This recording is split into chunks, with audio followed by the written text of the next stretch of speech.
ನಾನು ಇವಾಗ ಹೇಳಿರ್ತಕ್ಕಂಥದ್ದಲ್ಲಿ genuine opportunities. ನಾನು ಒಬ್ಬರಿಗೆ ವರ್ಕ್ ಆಗೋದಿನ ಕಣ್ಣಾರೆ ನೋಡಿರ್ತೀನಲ್ಲ ಅಂಥ ಆಪರ್ಚುನಿಟೀಸ್ನ ನಿಮ್ಮ ಜೊತೆ ಶೇರ್ ಮಾಡ್ತಾ ಹೋಗ್ತೀನಿ.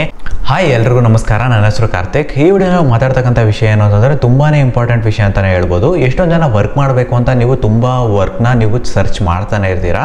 ತುಂಬ ಕಡೆ ನೀವು ಟ್ರೈ ಮಾಡ್ತಾ ಇರ್ತೀರಾ. ನೀವು ಒಂದು 2,000 ರೂಪಾಯಿ ಕೊಡಿ, 3,000 ರೂಪಾಯಿ ಕೊಡಿ, ನಾಳೆಯಿಂದನೇ ಡೇಟಾ ಎಂಟ್ರಿ ಜಾಬ್ನ ಸ್ಟಾರ್ಟ್ ಮಾಡ್ಬೋದು, ಅಥವಾ ನಾಳೆಯಿಂದನೇ ಯಾವುದೋ ಒಂದು ಜಾಬ್ನ ಸ್ಟಾರ್ಟ್ ಮಾಡ್ಬೋದು, ನಾಳೆನೇ ಬಂದು ನೀವು ಕಂಪ್ನಿಗೆ ಜಾಯ್ನ್ ಆಗಿಬಿಡ್ಬೋದು. ಈ ಥರ ತುಂಬ ಹೇಳ್ತಾನೆ ಇರ್ತಾರೆ, ಸ್ಕ್ಯಾಮ್ ಮಾಡ್ತಾನೆ ಇರ್ತಾರೆ. ಇನ್ಫ್ಯಾಕ್ಟ್ ನಮ್ಮ ಅಕ್ಕ ಕೂಡ 12,000 ರೂಪಾಯಿ ಕಟ್ಟಿದ್ದಾರೆ, ಬಟ್ ಅವರಿಗೆ ಯಾವುದೇ ರೀತಿಯಾದ ಜಾಬ್ ಸಿಕ್ಕಿಲ್ಲ, ಸ್ಕ್ಯಾಮ್ ಮಾಡಿದ್ದಾರೆ. ಓಕೆನಾ? ಈ ಥರ ಈ ಡೇ ಟು ಡೇ ಲೈಫ್ನಲ್ಲಿ ನಮಗೆ ಇಷ್ಟೊಂದು ಫೋನ್ ಕಾಲ್ಸ್ ಬರ್ತಾನೆ ಇರ್ತವೆ. ಒಂದು ಜೆನ್ಯೂನ್ ಆಗಿರ್ತಕ್ಕಂಥ ಜಾಬ್ ಸಿಗೋದೇ ತುಂಬಾ ಕಷ್ಟ ಆಗಿರುತ್ತೆ. ಬಟ್ ಈ ಥರದ್ದೊಂದು ಸಿಚುವೇಶನ್ಸ್ನಲ್ಲಿ ನಾವು ಹೇಗೆ ಒಂದು ವರ್ಕ್ ಫ್ರಮ್ ಹೋಮ್ ಜಾಬ್ ಆಗಿರಲಿ ಅಥವಾ ಆನ್ಲೈನ್ ಮುಖಾಂತರ ಮನಿನ ಅರ್ನ್ ಮಾಡೋಕ್ಕೆ ಒಂದು ಸ್ಟೆಪ್ನ ಇಡ್ಬೋದು ಅನ್ನೋದನ್ನು ಈ ವಿಡಿಯೋನಲ್ಲಿ ಡೀಟೇಲ್ ಆಗಿ ಮಾತಾಡ್ತಾ ಹೋಗೋಣ. ನೀವು ಸ್ಟೂಡೆಂಟ್ ಆಗಿರ್ಬೋದು ಅಥವಾ ಹೌಸ್ ವೈಫ್ ಆಗಿರ್ಬೋದು, ಅಥವಾ ನಿಮ್ಮ ಒಂದು ಫ್ರೀ ಟೈಮ್ನಲ್ಲಿ ಹೇಗಾದರೂ ಮಾಡಿ ಮನಿನ ಜನರೇಟ್ ಮಾಡಬೇಕು ಅಂತ ನೀವು ಅನ್ಕೊಂತಿರ್ಬೋದು. ಇದೇ ಥರ ನನಗೂ ಮೈಂಡ್ ಸೆಟ್ ಇರೋದ್ರಿಂದ ನಾನು ಕೂಡ ಈ 5 ವಿಷಯಗಳಲ್ಲಿ ಒಂದು ವರ್ಕ್ನ ನಾನು ಮಾಡ್ತಾ ಇದ್ದೀನಿ. ಅದು ಯಾವುದು ಅಂತ ಕೂಡ ನಿಮ್ಮ ಹತ್ರ ಶೇರ್ ಮಾಡ್ತಾ ಹೋಗ್ತೀನಿ. Let's get out of the video. ಮೊದಲನೇ ವಿಷಯ ಏನು ಅಂತಂದರೆ ಕಂಟೆಂಟ್ ಕ್ರಿಯೇಟರ್ಗೆ ಹ್ಯೂಜ್ ಪೊಟೆನ್ಷಿಯಲ್ ಇದೆ. ಯಾಕೆ ಅಂತಂದರೆ ಅವರು ಫ್ಯೂಚರ್ನಲ್ಲಿ ತುಂಬ ಮನಿನ ಮೇಕ್ ಮಾಡೋಕ್ಕೆ ತುಂಬ ಚಾನ್ಸಸ್ ಇರುತ್ತೆ. ಇನ್ಫ್ಯಾಕ್ಟ್ ಯಾವುದೋ ಒಬ್ಬ ಕಂಟೆಂಟ್ ಕ್ರಿಯೇಟರ್ನ ಒಂದು 2 ವರ್ಷದಿಂದ ಫಾಲೋ ಮಾಡ್ತಿರ್ಬೋದು ಅಂತ ಅಂದ್ಕೊಳ್ಳಿ. ಅವರು ಮುಂಚೆ ಇದ್ದಿದ್ದ ಲೈಫ್ ಸ್ಟೈಲ್ಗೂ ಇವಾಗಿರೋ ಲೈಫ್ ಸ್ಟೈಲ್ಗೂ ತುಂಬಾ ವ್ಯತ್ಯಾಸ ಇರುತ್ತೆ. ತುಂಬಾ ದುಡ್ಡನ್ನ ಸಂಪಾದನೆ ಮಾಡಿರ್ತಾರೆ. ಹೇಗೆ ಅಂತಂದರೆ ಯೂಟ್ಯೂಬ್ ಮುಖಾಂತರ ಅವರ ಚಾನಲ್ ಒಂದು ಮಾನಿಟೈಸ್ ಆಗಿದ ತಕ್ಷಣವೇ ಅವರಿಗೆ ಆಡ್ಸೆನ್ಸ್ ಮುಖಾಂತರ ದುಡ್ಡು ಬರ್ತಾ ಹೋಗುತ್ತೆ. ಅಂದರೆ ಯೂಟ್ಯೂಬ್ ವೀಡಿಯೋಸ್ನ ನೋಡುವಾಗ ಆ್ಯಡ್ಗಳು ಬರ್ತಲ್ಲ ಮಧ್ಯದಲ್ಲಿ, ಸ್ಟಾರ್ಟಿಂಗ್ನಲ್ಲಿ ಬರ್ಬೋದು ಅಥವಾ ಎಂಡಿಂಗ್ನಲ್ಲಿ ಬರ್ಬೋದು ಅಥವಾ ಮಿಡ್ನಲ್ಲಿ ಯಾವಾಗ ಬೇಕಾದ್ರೂ ಆ್ಯಡ್ ಬರ್ತಾ ಹೋಗ್ಬೋದು. ಈ ಆ್ಯಡ್ ಹಾಕೋದ್ರ ಮುಖಾಂತರ ಆ್ಯಡ್ನವರು ಯೂಟ್ಯೂಬಿಗೆ ಸ್ವಲ್ಪ ದುಡ್ಡು ಅಂತ ಕೊಡ್ತಾರೆ, ಯೂಟ್ಯೂಬ್ನವರು ಈ ಕ್ರಿಯೇಟರ್ಸ್ಗೆ ಸ್ವಲ್ಪ ದುಡ್ಡು ಅಂತ ಕೊಡ್ತಾರೆ. ಓಕೆನಾ? ಈ ಥರ ಆ್ಯಡ್ಸೆನ್ಸ್ ಮುಖಾಂತರ ದುಡ್ಡನ್ನ ಸಂಪಾದನೆ ಮಾಡ್ತಾ ಹೋಗ್ಬೋದು. ಎರಡನೇ ಸೋರ್ಸ್ ಆಫ್ ಇನ್ಕಮ್ ಏನಂತಂದರೆ ಯೂಟ್ಯೂಬರ್ ಆಗೋದ್ರಿಂದ ಅಥವಾ ಕಂಟೆಂಟ್ ಕ್ರಿಯೇಟರ್ ಆಗೋದ್ರಿಂದ ಇನ್ ಕೇಸ್ ಏನಾದ್ರು ಇನ್ಸ್ಟಾಗ್ರಾಮ್ನಲ್ಲಿ ವೀಡಿಯೋಸ್ ಆಗ್ತಿದೆ ಅಂತಂದರೆ ಸ್ಪಾನ್ಸರ್ಶಿಪ್ಸ್ಗೂ ಬರ್ತಾ ಹೋಗುತ್ತೆ. ಅಂದರೆ ನೀವು ಈ ಬಯೋನಲ್ಲೆಲ್ಲ ನೋಡ್ತಾ ಹೋಗ್ಬೋದು, ಅಲ್ಲಿ ಬಂದುಬಿಟ್ಟು DM ಫಾರ್ ಪೇಯ್ಡ್ ಕೊಲಾಬರೇಷನ್ ಅಂತ ಹಾಕಿರ್ತಾರೆ. ಅದು ಏನನ್ನ ಇಂಡಿಕೇಟ್ ಮಾಡುತ್ತೆ ಅಂತಂದರೆ ದುಡ್ಡು ಕೊಡಿ, ನಿಮಗೋಸ್ಕರ ನಾನೊಂದು ವೀಡಿಯೋನ ಮಾಡಿ ಅಪ್ಲೋಡ್ ಮಾಡ್ತೀನಿ ಅಂತ ಅದು ಮೀನ್ ಮಾಡುತ್ತೆ. ಸೊ ಅವ್ರಿಗೆ ಕಂಪನೀಸ್ಗಳು ಬರ್ತಾವೆ ನಮ್ಮ ಹತ್ರ ಬಂದುಬಿಟ್ಟು ದುಡ್ಡನ್ನ ಕೊಟ್ಟು ನಾವು ಅವರ ಒಂದು ಪ್ರಾಡಕ್ಟ್ನ ಪ್ರಮೋಟ್ ಮಾಡಿಸ್ತಾರೆ. ಆವಾಗ ನಮಗೆ ಇಷ್ಟು ದುಡ್ಡು ಅಂತ ಕೊಡ್ತಾರೆ. ಇದು ಒಂದು ಎರಡನೇ ಸೋರ್ಸ್ ಆಫ್ ಇನ್ಕಮ್ ಈ ಕಂಟೆಂಟ್ ಕ್ರಿಯೇಟರ್ ಆಗೋದ್ರಿಂದ.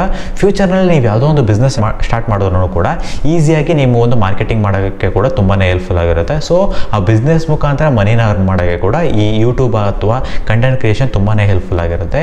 ನಾನು ನಿಜ ಹೇಳಬೇಕು ಅಂತಂದರೆ ಕ್ರೋರ್ಸ್ ಆಫ್ ಮನಿನ ಮೇಕ್ ಮಾಡೋಕ್ಕೆ ಈ ಕಂಟೆಂಟ್ ಕ್ರಿಯೇಷನ್ ತುಂಬಾ ಹೆಲ್ಪ್ಫುಲ್ ಆಗಿರುತ್ತೆ. ಜೊತೆಗೆ ವಿಸಿಬಿಲಿಟಿನ ಇನ್ಕ್ರೀಸ್ ಮಾಡುತ್ತೆ. ನಿಮ್ಮ ಒಂದು ಬಿಸ್ನೆಸ್ ಇದೆ ಅಂತ ಎಲ್ಲರಿಗೂ ತೋರಿಸ್ಕೊಡುತ್ತೆ. ಸೊ ಈ ಕಂಟೆಂಟ್ ಕ್ರಿಯೇಷನ್ನು ನಿಮಗೆ ಟೈಮ್ ಇದೆ ಅಂತಂದರೆ ತುಂಬ ಟೈಮ್ ಇದೆ ಬಿಲ್ಡ್ ಮಾಡೋಕ್ಕೆ. ಯಾಕಂತಂದರೆ ಲಾಯಲ್ ಆಡಿಯನ್ಸ್ನ ಬಿಲ್ಡ್ ಮಾಡೋಕ್ಕೆ ತುಂಬಾ ಟೈಮ್ ತಗೊಳುತ್ತೆ. ಟೈಮ್ ಆ್ಯಂಡ್ ಎಫರ್ಟ್ ಎಲ್ಲದಕ್ಕೂ ಬೇಕಾಗೇ ಆಗುತ್ತೆ. ಸೊ ನಿಮ್ಮ ಹತ್ರ ತುಂಬ ಟೈಮ್ ಇದೆ, ಜೊತೆಗೆ ಒಂದು ಸ್ಟ್ರಾಂಗ್ ಸೋರ್ಸ್ ಆಫ್ ಇನ್ಕಮ್ನ ಬಿಲ್ಡ್ ಮಾಡಬೇಕು ಅಂತ ಅನ್ಕೋತಿದ್ದೀವಿ ಅಂದರೆ ಕಂಟೆಂಟ್ ಕ್ರಿಯೇಷನ್ ಒಳಗಡೆ ಬರ್ತಾ ಹೋಗ್ಬೋದು. ನಿಮ್ಮ ಒಂದು ಎಕ್ಸ್ಪರ್ಟೀಸ್ನ ಅಥವಾ ನಿಮ್ಮ ಒಂದು ಸ್ಕಿಲ್ಸ್ನ ಶೇರ್ ಮಾಡ್ತಾ ಹೋಗ್ಬೋದು, ಅಥವಾ ಯಾವುದೋ ಒಂದು ಜಾಬ್ ರಿಲೇಟೆಡ್ ಇನ್ಫಾರ್ಮೇಷನ್ನ ಕೊಡ್ತಾ ಹೋಗ್ಬೋದು. ನೀವು ಯಾವುದೋ ಒಂದು ವರ್ಕ್ ಮಾಡ್ತಿರ್ಬೋದು, ಏನಾರ ಆಗಲಿ ನೀವು ಆನ್ಲೈನಲ್ಲಿ ಶೇರ್ ಮಾಡೋದ್ರ ಮುಖಾಂತರ ಅರ್ನ್ ಮಾಡೋಕ್ಕೆ ತುಂಬಾ ಪೊಟೆನ್ಷಿಯಲ್ ಇದೆ ಅನ್ನೋದನ್ನು ತಿಳ್ಕೊಳ್ತಾ ಹೋಗಿ. ಓಕೆನಾ?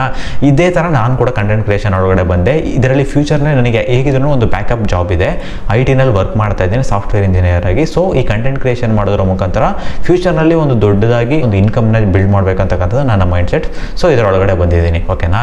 ಎರಡನೇ ಸೋರ್ಸ್ ಆಫ್ ಇನ್ಕಮ್ ನೀವು ಏನನ್ನು ಬಿಲ್ಡ್ ಮಾಡ್ಬೋದು ಅಂತ ಅಂದರೆ ಅಫಿಲಿಯೇಟ್ ಮಾರ್ಕೆಟಿಂಗ್ ಕೂಡ ಒಂಥರ ಕಂಟೆಂಟ್ ಕ್ರಿಯೇಷನ್. ಹೇಗೆ ಅಂತಂದರೆ ನೀವು ಅಮೆಝಾನಲ್ಲೆಲ್ಲ ಹೋಗ್ಬಿಟ್ಟು ಪ್ರಾಡಕ್ಟ್ಸ್ನ ನೋಡ್ತಾ ಹೋಗ್ಬೋದು. ಪ್ರಾಡಕ್ಟ್ಸ್ನ ನೋಡ್ಬಿಟ್ಟು ಎಷ್ಟೊಂದು ಜನಕ್ಕೆ ನೋಡಿ, ಈಗ ಫಾರ್ ಎಕ್ಸಾಂಪಲ್ ನಾನು ಒಂದು ಡಾಲ್ನ ತೊಗೋಬೇಕು ಅಂತ ಅಂದ್ಕೊಂಡಿದ್ದೀನಿ ಅನ್ಕೊಳ್ಳಿ, ಒಂದು ಟೆಡ್ಡಿ ಬಿಯರ್ನ ತೊಗೋಬೇಕು ಅಂತ ಅಂದ್ಕೊಂಡಿದ್ದೀನಿ ಅಂತ ಅಂದ್ಕೊಳ್ಳಿ. ಆ ಟೆಡ್ಡಿ ಬಿಯರ್ನ ಹೇಗೆ ಚೂಸ್ ಮಾಡೋದಂತ ನನಗೆ ಐಡಿಯಾ ಇಲ್ಲ, ಅದ್ರ ಬಗ್ಗೆ ಓದೋಕ್ಕೆ ಕೂಡ ನನಗೆ ಟೈಮ್ ಇಲ್ಲ ಅಂತ ಅಂದರೆ ನೀವು ಒಂದು ವಿಡಿಯೋನ ಕ್ರಿಯೇಟ್ ಮಾಡಿ ಹಾಕಿ, ಈ ಥರ ಟೆಡ್ಡೀಸ್ ಇದ್ದಾವೆ, ಈ ಪರ್ಪಸ್ಸಿಗೆ ಇದು ಯೂಸ್ಫುಲ್ ಆಗ್ಬೋದು, ಜೊತೆಗೆ ಅದರ ಒಂದು ಕ್ವಾಲಿಟಿ, ಅದರ ಒಂದು ಫೆದರ್, ಅದರ ಬಾಡಿ ಯಾವ ಥರ ಇದೆ, ಈ ಥರದ್ದು ಡಿಫ್ರೆಂಟ್ ಕೈಂಡ್ಸ್ ಆಫ್ ಪೀಸಸ್ ಇದೆ, ಈ ಥರ ಎಲ್ಲ ಒಂದು ಪ್ರಾಡಕ್ಟ್ ಬಗ್ಗೆ ಇನ್ಫಾರ್ಮೇಷನ್ಸ್ನ ಕೊಟ್ಕೊಂಡು ಹೋಗ್ಬೋದು. ನೀವು ಯೂಟ್ಯೂಬ್ನಲ್ಲೇ ಆಗಲಿ ಇನ್ಸ್ಟಾಗ್ರಾಮ್ನಲ್ಲೇ ಆಗಲಿ ಶಾರ್ಟ್ ಫಾರ್ಮೆಟ್ ವಿಡಿಯೋ ಆಗಿರ್ಬೋದು ಅಥವಾ ಲಾಂಗ್ ಫಾರ್ಮೆಟ್ ವಿಡಿಯೋ ಆಗಿರ್ಬೋದು, ಈ ಥರ ಶೇರ್ ಮಾಡಿಕೊಂಡೇ ಅದರ ಪ್ರಾಡಕ್ಟ್ ಲಿಂಕ್ಸ್ನ ನೀವು ಕೊಡ್ತಾ ಹೋದರೆ, ಈ ಡಿಸ್ಕ್ರಿಪ್ಷನಲ್ಲೇ ಆಗಲಿ ವಿಡಿಯೋನಲ್ಲೇ ಆಗಲಿ ನೀವು ಒಂದು ಪ್ರಾಡಕ್ಟ್ ಲಿಂಕ್ನ ಕೊಟ್ಟರೆ ನೀವು ಒಂದು ಅಫಿಲಿಯೇಟ್ ಮಾರ್ಕೆಟಿಂಗ್ದು ಅಮೆಝಾನಲ್ಲಿ ಒಂದು ಅಕೌಂಟ್ನ ಕ್ರಿಯೇಟ್ ಮಾಡ್ಬೋದು. ಆ ಲಿಂಕ್ನ ಕ್ಲಿಕ್ ಮಾಡಿ ಯಾರ್ಯಾರೆಲ್ಲ ಪರ್ಚೇಸ್ ಮಾಡ್ತಾರೋ ಆ ಪ್ರಾಡಕ್ಟ್ಸ್ನ, ಆವಾಗ ನಿಮಗೆ ಅದರಿಂದ ಎಷ್ಟೊಂದು ಕಮಿಷನ್ ಬರ್ತಾ ಹೋಗುತ್ತೆ. ಇನ್ಫ್ಯಾಕ್ಟ್ 10% ತನಕ ಕಮಿಷನ್ ಬರ್ತಕ್ಕಂಥ ಒಂದು ಒಂದು ಪ್ರಾಡಕ್ಟ್ಸ್ಗಳು ಇದ್ದಾವೆ ಅನ್ನೋದನ್ನು ಅರ್ಥ ಮಾಡ್ಕೊಳ್ಳಿ. ಸೊ ಅಫಿಲಿಯೇಟ್ ಮಾರ್ಕೆಟಿಂಗ್ ಒಂದು ಬಿಗ್ ಒಂದು ಇನ್ಕಮ್ ಸೋರ್ಸ್ ಅಂತ ಹೇಳ್ತಾ ಹೋಗ್ಬೋದು. ನೀವು ಕಂಟೆಂಟ್ ಕ್ರಿಯೇಷನ್ ಮಾಡ್ಕೊಂಡೇನೆ ಈ ಥರ ಒಂದು ಅಫಿಲಿಯೇಟ್ ಮಾರ್ಕೆಟಿಂಗ್ ಮಾಡ್ತಾ ಹೋಗ್ಬೋದು. ಅಥವಾ ಒಂದು ವೆಬ್ಸೈಟ್ನಲ್ಲಿ ನೀವು ಲಿಂಕ್ಸ್ನ ಕೊಟ್ಕೊಂಡು ಅದ್ರ ಬಗ್ಗೆ ಪ್ರಾಡಕ್ಟ್ ಬಗ್ಗೆ ಇನ್ಫಾರ್ಮೇಷನ್ನ ಕೊಟ್ಟು ಲಿಂಕ್ಸ್ನ ಕೊಡೋದ್ರ ಮುಖಾಂತರ ಕೂಡ ಅರ್ನ್ ಮಾಡ್ಬೋದು ಅನ್ನೋದನ್ನು ನೆನ್ಪಿಟ್ಕೊಳ್ಳಿ. ಇದು ಎರಡನೇ ವಿಷಯ. ಮೂರನೇ ವಿಷಯ ಏನು ಅಂತಂದರೆ, ನಿಮಗೆ ಆಲ್ರೆಡಿ ಒಂದು ಸ್ಕಿಲ್ಸ್ ಇದೆ ಅಂತಂದರೆ, ನೀವು ಮೇ ಬಿ ಸ್ಟೂಡೆಂಟ್ಸ್ ಆಗಿರ್ಬೋದು, ಒಂದು ಕೋಡಿಂಗ್ ಸ್ಕಿಲ್ ಇದೆ ಅಂತಂದರೆ, ಒಂದು ವೆಬ್ಸೈಟ್ನ ಬಿಲ್ಡ್ ಮಾಡೋಕ್ಕೆ ಸ್ಕಿಲ್ ಇದೆ ಅಂತಂದರೆ, ಯಾವುದೋ ಒಂದು ಪ್ರೋಗ್ರಾಮಿಂಗ್ ಲ್ಯಾಂಗ್ವೇಜ್ ಬಗ್ಗೆ ಸ್ಕಿಲ್ ಇದೆ, ಅಥವಾ ಫಿನಾನ್ಸ್ ಬಗ್ಗೆ ಸ್ಕಿಲ್ ಇದೆ, ಲೀಡರ್ಶಿಪ್ ಬಗ್ಗೆ ಸ್ಕಿಲ್ ಇದೆ, ಏನು ಬೇಕಾದ್ರೂ ಸ್ಕಿಲ್ ಇರ್ಬೋದು. ಅದನ್ನು ಯುಡಮಿ ಕೋರ್ಸ್ನಲ್ಲಿ ನೀವು ರಿಜಿಸ್ಟರ್ ಆಗಿ ಅದರಲ್ಲಿ ನೀವು ಕೋರ್ಸ್ನ ಲಾಂಚ್ ಮಾಡೋದ್ರ ಮುಖಾಂತರ ಕೂಡ ನೀವು ಅರ್ನ್ ಮಾಡ್ತಾ ಹೋಗ್ಬೋದು. ಓಕೆನಾ? ಯಾವುದೋ ಒಂದು ಸ್ಕಿಲ್ ಇದೆ ಅದನ್ನು ಶೇರ್ ಮಾಡೋದ್ರ ಮುಖಾಂತರ ಮೇ ಬಿ ನೀವು ಯೂಟ್ಯೂಬ್ನಲ್ಲೇ ಶೇರ್ ಮಾಡ್ತಾ ಹೋಗ್ಬೋದು, ಅಥವಾ ಯುಡಮಿ ಈ ಥರದ ವೆಬ್ಸೈಟ್ಸ್ ಎಲ್ಲ ಬರ್ತಾವಲ್ಲ, ಈ ಕೋರ್ಸಸ್ನೆಲ್ಲ ಮಾಡ್ತಕ್ಕಂಥ ವೆಬ್ಸೈಟು, ಅನ್ಅಕಾಡೆಮಿ ಈ ಥರದ ವೆಬ್ಸೈಟ್ಸ್ನಲ್ಲಿ ಕೂಡ ನೀವು ಶೇರ್ ಮಾಡ್ತಾ ಹೋಗ್ಬೋದು. ಸೊ ಅಲ್ಲೂ ಕೂಡ ನೀವು ಅರ್ನ್ ಮಾಡೋಕ್ಕೆ ಚಾನ್ಸಸ್ ಇದೆ ಅನ್ನೋದನ್ನು ನೆನ್ಪಿಟ್ಕೊಳ್ಳಿ. ಸೊ ಆ ಥರ ಕೂಡ ನೀವು ಸ್ಟಾರ್ಟ್ ಮಾಡ್ತಾ ಹೋಗ್ಬೋದು. ಓಕೆನಾ? ನೀವು ತುಂಬ ಜನ ನೋಡಿರ್ತೀರ, ಈ ಕೋರ್ಸಸ್ನೆಲ್ಲ ಲಾಂಚ್ ಮಾಡಿರ್ತಾರಲ್ಲ, ಅವರೆಲ್ಲ ಇದೇ ಥರ ಅರ್ನ್ ಮಾಡ್ತಾ ಇರ್ತಾರೆ. ಓಕೆನಾ? ನಾಲ್ಕನೇ ವಿಷಯ ಏನು ಅಂತ ಅಂದರೆ, ನಿಮಗೆ ಯಾವುದೇ ರೀತಿಯ ಸ್ಕಿಲ್ಸ್ ಇಲ್ಲ ಅನ್ನುವಾಗ ನೀವೊಂದು ಸ್ಕಿಲ್ನ ಲರ್ನ್ ಮಾಡ್ತಕ್ಕಂಥದ್ದು ಒಂದು ಒಳ್ಳೆ ಆಪ್ಷನ್ ಆಗಿರುತ್ತೆ. ಏನು ಅಂತಂದರೆ, ನೀವು ಟ್ರೆಂಡಿಂಗ್ ಸ್ಕಿಲ್ಸ್ ಇದಾವಲ್ಲ, ತುಂಬ ಹ್ಯೂಜ್ ಪೊಟೆನ್ಷಿಯಲ್ ಇರತಕ್ಕಂಥ ಸ್ಕಿಲ್ಸ್, ವಿಡಿಯೋ ಎಡಿಟಿಂಗ್ ಆಗಿರ್ಬೋದು, ಅಥವಾ ಡಿಜಿಟಲ್ ಮಾರ್ಕೆಟಿಂಗ್ ಆಗಿರ್ಬೋದು, ಅಥವಾ ಈ ಥರ ಕಂಟೆಂಟ್ ಕ್ರಿಯೇಷನ್ಗೆ ಹೆಲ್ಪ್ ಮಾಡೋ ಥರ, ಅಥವಾ ಥಂಬ್ನೇಲ್ ಡಿಸೈನಿಂಗ್, ಅಥವಾ ಒಂದು ಪೋಸ್ಟರ್ ಡಿಸೈನಿಂಗ್, ಈ ಥರದ್ದೆಲ್ಲ ನೀವು ಒಂದು ಸ್ಕಿಲ್ಸ್ನ ಲರ್ನ್ ಮಾಡ್ಕೋಬೋದು. ಲರ್ನ್ ಮಾಡ್ಕೊಂಡ್ಬಿಟ್ಟು ನೀವು ಅದಕ್ಕೆ ರಿಲೇಟೆಡ್ ಆಗಿರತಕ್ಕಂಥ ಅಪ್ವರ್ಕ್, ಫೀವರ್, ಫ್ರೀಲ್ಯಾನ್ಸ್ ಈ ಥರ ಎಲ್ಲ ವೆಬ್ಸೈಟ್ಸ್ ಎಲ್ಲ ಬರ್ತಾ ಹೋಗ್ತಾವಲ್ಲ, ಅದರಲ್ಲಿ ನೀವು ಒಂದು ಸ್ಕಿಲ್ಸ್ನ ಶೇರ್ ಮಾಡ್ತಾ ಹೋಗ್ಬೋದು. ಅಥವಾ ಫಿಸಿಕಲ್ ಆಗಿನೂ ಕೂಡ ಈ ಜಾಬ್ ರಿಲೇಟೆಡ್ ಅಥವಾ ಡಿಜಿಟಲ್ ಮಾರ್ಕೆಟಿಂಗ್ ಬಗ್ಗೆ ಕಲ್ತ್ಕೊಂಡಿದೆ ಅಂದರೆ ಡಿಜಿಟಲ್ ಮಾರ್ಕೆಟಿಂಗ್ ಓಪನಿಂಗ್ಸು, ಅಥವಾ ಪೋಸ್ಟರ್ ಡಿಸೈನಿಂಗ್ ಬಗ್ಗೆ ನೀವು ಕಲ್ತ್ಕೊಂಡಿದ್ದೀರಾ ಅಂದರೆ ಪೋಸ್ಟರ್ ಡಿಸೈನಿಂಗ್ ಅಥವಾ ಗ್ರಾಫಿಕ್ ಡಿಸೈನಿಂಗ್ ರಿಲೇಟೆಡ್ ಜಾಬ್ಸ್ನ ನೀವು ಟ್ರೈ ಮಾಡ್ತಾ ಹೋಗ್ಬೋದು. ಫಿಸಿಕಲ್ ಆಗಿನೇ ಆಗಲಿ, ಆನ್ಲೈನಲ್ಲೇ ಆಗಲಿ, ಈ ಥರ ನೀವು ಸರ್ಚ್ ಮಾಡಿಕೊಂಡು ಅದರಲ್ಲಿ ಕೂಡ ಜಾಬ್ ಒಳಗಡೆ ಹೋಗೋಕ್ಕೆ ತುಂಬ ದೊಡ್ಡ ಪೊಟೆನ್ಷಿಯಲ್ ಇದೆ ಅನ್ನೋದನ್ನು ನೆನ್ಪಿಟ್ಕೊಳ್ಳಿ. ಸೊ ಸ್ಕಿಲ್ನ ಲರ್ನ್ ಮಾಡ್ತೀರಾ, ಅದರ ರಿಲೇಟೆಡ್ ಜಾಬ್ನ ಹುಡುಕ್ತೀರಾ, ಅಂದರೆ ಟ್ರೆಂಡಿಂಗ್ ಸ್ಕಿಲ್ಸ್ನ ಇಲ್ಲಿ ಲರ್ನ್ ಮಾಡ್ತಾ ಹೋಗ್ತೀರಾ. ಟ್ರೆಂಡಿಂಗ್ ಅಂತಂದರೆ ನಾವು ಪ್ಯಾಷನೇಟ್ ಆಗಿ ಕೋಡಿಂಗ್ ಈ ಥರನೇ ಥಿಂಕ್ ಮಾಡ್ತಾ ಹೋಗ್ತೀವಿ. But digital marketing, poster designing ಈ ಥರದ್ದು ಕೂಡ ತುಂಬಾ ಹ್ಯೂಜ್ ಪೊಟೆನ್ಷಿಯಲ್ ಇದೆ ಅನ್ನೋದನ್ನು ನೆನ್ಪಿಟ್ಕೊಳ್ಳಿ. ಇನ್ಫ್ಯಾಕ್ಟ್ ನಂದೇನೆ ಕೂಡ ಯೂಟ್ಯೂಬ್ ಒಂದು ಸ್ವಲ್ಪ ದೊಡ್ಡದಾಗಿ ಗ್ರೋ ಆದರೆ ನಾನು ಕೂಡ ಒಬ್ಬ ವಿಡಿಯೋ ಎಡಿಟರ್ನ ಹೈಯರ್ ಮಾಡೋಣ ಅಂತ ಅಂದ್ಕೊಂಡಿದ್ದೀನಿ. ಯಾಕೆ ಅಂತಂದರೆ ನನಗೆ ತುಂಬ ಟೈಮ್ ಸ್ಪೆಂಡ್ ಮಾಡೋಕ್ಕೆ ಇಷ್ಟ ಇಲ್ಲ ವಿಡಿಯೋ ಎಡಿಟಿಂಗ್ ಮುಖಾಂತರ. ಸೊ ಈ ಥರದವ್ರನ್ನ ಹೈಯರ್ ಮಾಡಿ ನನ್ನ ಒಂದು 100% ಇನ್ಕಮ್ನಲ್ಲಿ ಒಂದು 10% ಇನ್ಕಮ್ನ ನಿನಗೆ ಕೊಡ್ತೀನಿ ಅಂತ ಹೇಳ್ತಾ ಹೋಗ್ಬೋದು. ಈ ಥರ ಕೂಡ ತುಂಬ ಚಾನ್ಸಸ್ ಇದೆ. ಸೊ ಈ ಕಂಟೆಂಟ್ ಕ್ರಿಯೇಷನ್ ಮಾಡ್ತಕ್ಕಂಥವ್ರು ತುಂಬ ಜನ ಆಗಿರೋದ್ರಿಂದ ಈ ಥರ ವಿಡಿಯೋ ಎಡಿಟಿಂಗ್, ಥಂಬ್ನೇಲ್ ಡಿಸೈನಿಂಗ್ ಇದಕ್ಕೆಲ್ಲ ತುಂಬಾ ಡಿಮ್ಯಾಂಡ್ ಜಾಸ್ತಿ ಆಗಿದೆ ಅನ್ನೋದನ್ನ ನೆನ್ಪಿಟ್ಕೊಳ್ಳಿ. ಈ ಥರ ಟ್ರೆಂಡಿಂಗ್ ಸ್ಕಿಲ್ಸ್ನ ಲರ್ನ್ ಮಾಡ್ಕೊಂಡು ಅದರ ರಿಲೇಟೆಡ್ ಜಾಬ್ಸ್ನ ಸರ್ಚ್ ಮಾಡ್ತಾ ಹೋಗಿ. ಐದನೇ ವಿಷಯ ಏನು ಅಂತ ಅಂದರೆ, ನಿಮಗೆ ಯಾವುದೇ ರೀತಿಯಾದ ಸ್ಕಿಲ್ಸ್ ಇಲ್ಲ ಅಂತ ಅಂದರೆ ಈ ಅಪ್ವರ್ಕ್ ಅಂತ ಎಲ್ಲ ವೆಬ್ಸೈಟ್ ಇದೆಯಲ್ಲ, ಆ ವೆಬ್ಸೈಟ್ಸ್ನಲ್ಲಿ ಹೋಗಿ ಈ ಡೇಟಾ ಎಂಟ್ರಿ ಜಾಬ್ಸ್ ಅಂತ ಬರ್ತವೆ, ಅಥವಾ ಒಂದು ಕೋಲ್ಡ್ ಇಮೇಲ್ಸ್ನ ಬರೆಯೋಕ್ಕೆ, ಅಥವಾ ಯಾವುದಾದ್ರು ಒಂದು ಸಿಂಪಲ್ ಟಾಸ್ಕ್ನ ಮಾಡೋಕ್ಕೆ ಕೂಡ ವರ್ಕ್ಗಳು ಅವೈಲಬಿಲಿಟಿ ಇದೆ ಈ ಅಪ್ವರ್ಕ್ ಅಂತಕ್ಕಂಥ ವೆಬ್ಸೈಟ್ನಲ್ಲಿ ಆಗಿರ್ಬೋದು, ಫೀವರ್ ಅಂತಕ್ಕಂಥ ವೆಬ್ಸೈಟ್ನಲ್ಲಿ ಆಗಿರ್ಬೋದು. ಇಲ್ಲೆಲ್ಲ ಬಂದುಬಿಟ್ಟು ತುಂಬ ಆಪರ್ಚುನಿಟೀಸ್ ಇದೆ. ಅಲ್ಲಿ ಕೂಡ ನೀವು ಸರ್ಚ್ ಮಾಡ್ತಾ ಹೋಗ್ಬೋದು. ಅಲ್ಲಿ ಹೋಗ್ಬಿಟ್ಟು ಸರ್ಚ್ ಮಾಡಿ, ಮೇ ಬಿ ನೀವು ಸ್ಟಾರ್ಟಿಂಗ್ನಲ್ಲಿ ನಿಮಗೆ ತುಂಬ ಕಮ್ಮಿ ಡಿಮ್ಯಾಂಡ್ಸ್ ಬರ್ತಾ ಹೋಗ್ಬೋದು. ಅಂದರೆ ನನಗೆ ವರ್ಕ್ ಮಾಡಿಕೊಡು ಅಂತ ತುಂಬ ಜನ ಬರ್ದಲ್ಲೇ ಹೋಗ್ಬೋದು. ಆ ಥರ ಪ್ರೊಫೈಲ್ನ ಕೂಡ ಯಾವ ಥರ ರೆಡಿ ಮಾಡೋದು ಅಂತ ಯೂಟ್ಯೂಬ್ನಲ್ಲೇ ನೀವು ಕಲ್ತ್ಕೋಬೋದು. ಯೂಟ್ಯೂಬ್ನಲ್ಲಿ ಈ ಥರ ಒಂದು ಅಪ್ವರ್ಕ್ನಲ್ಲಿ ನಾನು ಒಂದು ಅಕೌಂಟ್ ಕ್ರಿಯೇಟ್ ಮಾಡಿದ್ದೀನಿ.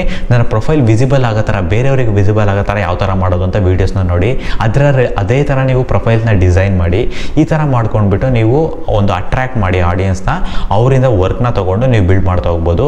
ನೀವು ಅದರಿಂದ ಆಲ್ಮೋಸ್ಟ್ 5,000 to 10,000 ತನಕ ಅರ್ನ್ ಮಾಡ್ತಾ ಹೋಗ್ಬೋದು. ಈ ಥರ ತುಂಬ ಆಪರ್ಚುನಿಟೀಸ್ ಇದೆ. ಎಷ್ಟೊಂದು ಜನಕ್ಕೆ ಆಪರ್ಚುನಿಟೀಸ್ ಗೊತ್ತಿರಲ್ಲ.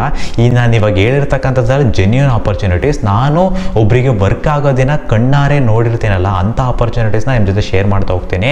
ನಾನು ಕೂಡ ಕಂಟೆಂಟ್ ಕ್ರಿಯೇಷನ್ ಒಳಗಡೆ ಇದ್ದೀನಿ, ಅದಕ್ಕೋಸ್ಕರ ಅದನ್ನು ಒಂದು ಆಪರ್ಚುನಿಟಿಯಾಗಿ ನಿಮ್ಮ ಜೊತೆ ಎಕ್ಸ್ಪ್ಲೈನ್ ಮಾಡ್ತಾ ಹೋಗಿದ್ದೀನಿ. ಈ 5 ಒಂದು ಆಪರ್ಚುನಿಟೀಸ್ನಲ್ಲಿ ನಾನು ಸ್ಟಾರ್ಟಿಂಗ್ನಲ್ಲಿ ಹ್ಯೂಜ್ ಪೊಟೆನ್ಷಿಯಲಿಂದ ಲೋ ಪೊಟೆನ್ಷಿಯಲ್ ತನಕ ನಿಮಗೆ ನೀಟಾಗಿ ಎಕ್ಸ್ಪ್ಲೈನ್ ಮಾಡ್ತಾ ಬಂದಿದ್ದೀನಿ. ಜೊತೆಗೆ ಸ್ಟಾರ್ಟಿಂಗಿಂದ ಎಂಡಿಂಗ್ ಒಳಗಡೆ ತುಂಬ ಟೈಮ್ನ ತೊಗೊಳುತ್ತೆ. ಸ್ಟಾರ್ಟಿಂಗಲ್ಲಿ ಇರ್ತಕ್ಕಂಥದ್ದು ಕೊನೆಯದು ತುಂಬ ಕಮ್ಮಿ ಟೈಮ್ನ ತೊಗೊಳುತ್ತೆ. ಈ ಥರ ಈ 5 ಸ್ಟೆಪ್ಸ್ನ ನಾನು ಡಿಸೈನ್ ಮಾಡಿದ್ದೀನಿ. ನೀವು ಇದರಲ್ಲಿ ಯಾವುದು ನಿಮಗೆ ಸೂಟಬಲ್ ಆಗಿರುತ್ತೋ ಅದನ್ನು ನೀವು ತೊಗೊಂಡು ಆರಾಮಾಗಿ ಅಪ್ಲೈ ಮಾಡ್ತಾ ಹೋಗ್ಬೋದು. ಮೇ ಬಿ ಸ್ವಲ್ಪ ಟೈಮ್ ಆ್ಯಂಡ್ ಎಫರ್ಟ್ ತೊಗೊಳುತ್ತೆ, ನಾನು ಇಲ್ಲ ಅಂತ ಹೇಳ್ತಾ ಇಲ್ಲ. ನಾನು ಕೂಡ 5 ಮಂತ್ಸಿಂದ ಕಂಟೆಂಟ್ ಕ್ರಿಯೇಷನ್ ಮಾಡ್ತಾ ಇದ್ದೀನಿ. ಯೂಟ್ಯೂಬಿಂದ ನನಗೆ ₹1 ಕೂಡ ಇನ್ಕಮ್ ಬಂದಿಲ್ಲ, ಆದರೂ ಕೂಡ ಜನಗಳಿಗೆ ಹೆಲ್ಪ್ ಆಗೋ ಥರ ವೀಡಿಯೋಸ್ನ ಕ್ರಿಯೇಟ್ ಮಾಡ್ತಾನೆ ಇದ್ದೀನಿ. Just hope for the best, but give your best. ಓಕೆನಾ? ಈ ಥರ ಟ್ರೈ ಮಾಡಿಕೊಂಡು ಒಂದು ಒಳ್ಳೆ ಆಪರ್ಚುನಿಟಿ ತಗೊಳ್ಳಿ. All the best for your future. Thank you so much for watching. See you next video. Karthik.